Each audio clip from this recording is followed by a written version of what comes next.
Umakyat na po sa 28 ang opisyal na patay sa lindol sa lungsod. Makaranas muli ng 4.3 magnitude na pagyanig.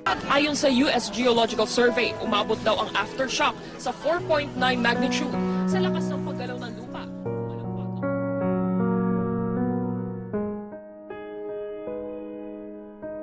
Ang mga miyembro nato dire naapektahan sa ilahang mga balay, medyo naguba, no, naguba ilang balay, kanang ilang panginabuhian naapektuhan usab, no. So mao kana nga ang tuburan ni participate ni ini nga rehabilitation project. Ang Bangon Negros Oriental Rehabilitation Project kani nga proyekto nag-involve og 5 ka partner organizations dinhi sa Visayas, namely ang VIMROD, ang Justice and Peace Center, ang Tuburan for Rural Women Empowerment and Development, ang Pagbag-o, and ang CERNET. Kani siya na project nag-involve ni siya og kanang pagtubag human atong nahitabo na 6.9 na linog diri sa Negros Oriental, diin ang epicenter dito sa Tayasan.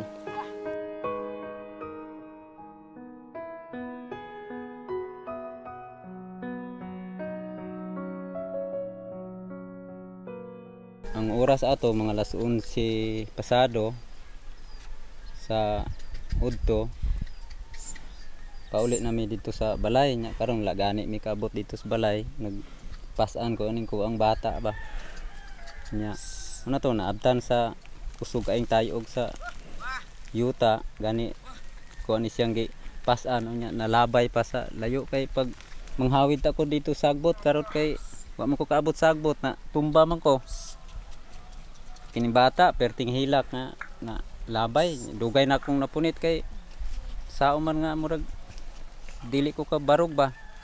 Sa akong nagyan nga training dili magamit ang nakuan nga training kay lahi ang linog diri. Tapos mohapa ka og mupugong ka, abuntod may mutabon, murag balod. So ato nahimo na ko initiative ko nga di ako sawan. Dagan mi pero wa na. Ang buntod gisunod na namo sikan sara na nadayon. Atong panahon na sa maong panghitabo wala yun ako damhang nga maabot yun to. Sa amo ang gibati ato wala may kondisyon sa mamis na trauma. Dili kay ako lang hasta ang uban halos gyud. Sa humana ato sige tayo og bilit na noon kusog pero hilak hadlok. Ako may usa nga survivor ato nga time paglinog. Kung asawa buntis 8 ka bulan iyan tiyan tapos kung papa namatay tamukan ato nga time sa trahedya.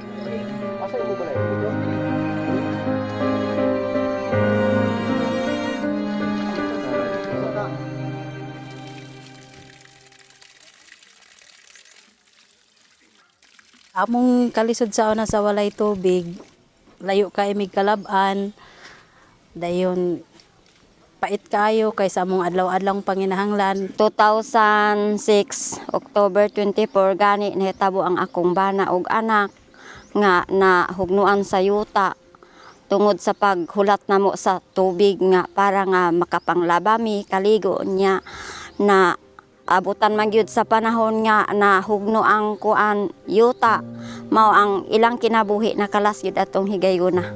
Panto ang linog, so dako kay itong problema namo kay wala gyud may mga tubig nga putol.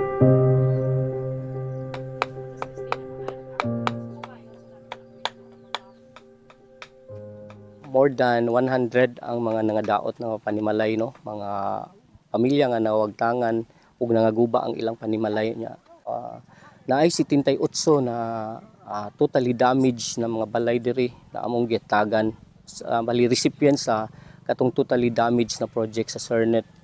Naa sa 120 ka mga partially damaged na mga balay diri sa Barangay Planas, no, mga sakop sa kasama pa nga gitabangan sa CERNET. In fact, ang implementasyon aning mga housing ni sobra siya sa iyang target, no. Sa 78 household raon ta to. Kaso lang katungod nga na may partial nga nangatumba wala siya ningon ina atong na biktima kaayo pero amo pa yung nawaslikan.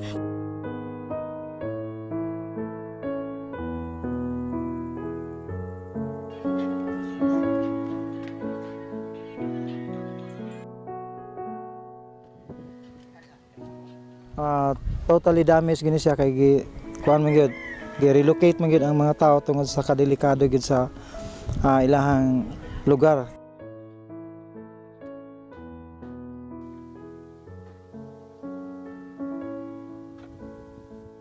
I-divide ni into 52 lots.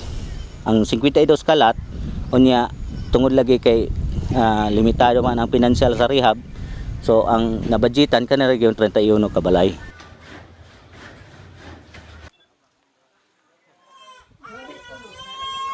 Tinabangay mi para nga maabot ang amo ang relocation diri sa ato ang Barangay Danau.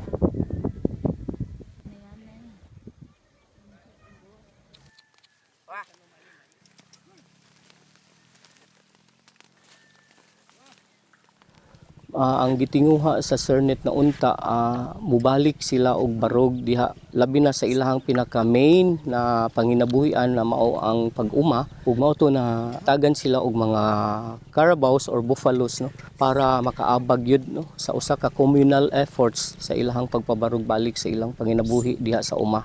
Naghatag no nagfacilitate pud ang Sernet og mga kanding no, ang kanding at least kuan siya resilient siya na domestic na animal di kay siya atimanon.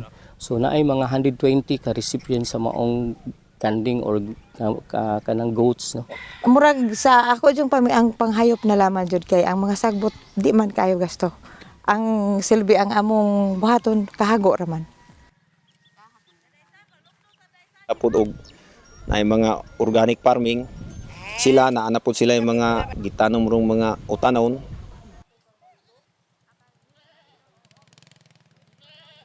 Besides sa economic activities, no, kinahanglan pod ipabalik o kanang reshape o rebuild ang ilang moral, no, ang ilang psychological makeup. Diha na akong gibati og kanang kakulba bitaw nga grabe nang murag wala na kuskong unahon murag wala na kuskong kuan ba murag galutaw ko sa hangin nga grabe murag diha na ko gibati kakulba nga murag natulala ko ba Murag makayon ko, murag dili ko kadawat, murag trauma ba kayo akong gibati ni adto. Kita nga naa sa kalit nga panghitabo ang kahimtang nato nga murag naa ta sa gaungaw sa bintana sa kamatayon atong bation kauhaw, kakulba o kabalaka sa mga tao. Labi na tong mga pamilya nga nangamatyan, naghimo og stress debriefing og mga trauma healing nga mga sessions diri sa maong barangay. Among gi-cluster ang among approach, and then gilahi gyud to ang katong mga naa gyud mga affected no nga naay mga nangamatyan nga mga pamilya. Naatoy mga more or less mga 15 to 16 ka families nga nangamatyan sa ilaha. So mao to na among gihatagan og dako nga importansya ang katong maong psychosocial na mga activities. Murag ang uban nakapadayag gani nang hilak mga ni gitong uban nga nagsabase sila experience og nindot ang resulta ato kay murag nakuan sila ba mura og ning gawas gyud ang ilahang gibati nga nagpuot bitos landughan man ato nga panghitabo. Tungod sa trauma healing nga gipasiugdahan ni Ma'am Dalisay, murag nahawan-hawanan yun ang among kakuyaw. Pagi atong mga interview po nila medyo na kuan among gibati ba naluag-luagan. nabalik ni gyud ba ang kuan ba normal nga pangunahuna.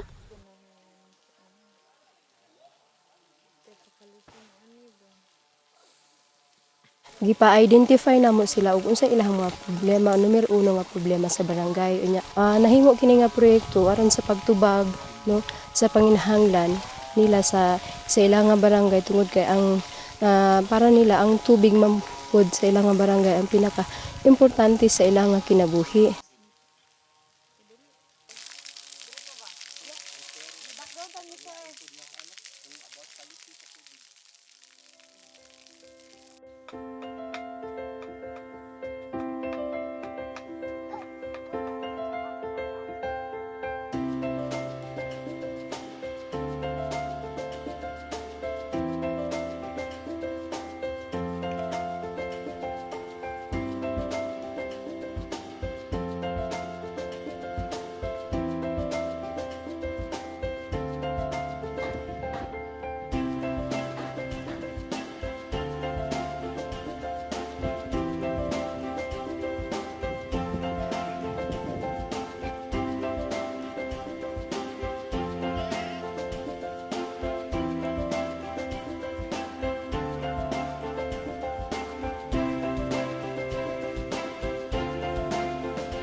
akong mga anak di na kay sila maghakot og tubig kay naara man sa among dolang tubig.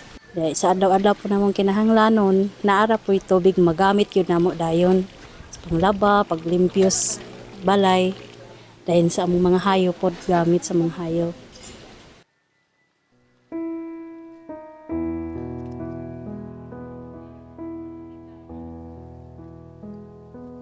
Nagpasalamat jud mi og dako. Pasalamat jud mig maayo. Pasalamaton ko og dako. Mo jud mi kay kalipay. Nakita niyang sitwasyon namo diri nga kami po nagpahibalo po mi nga maay na gyud ang amo ang pagkuan diri nang puyo og balik sa among pangabuhi.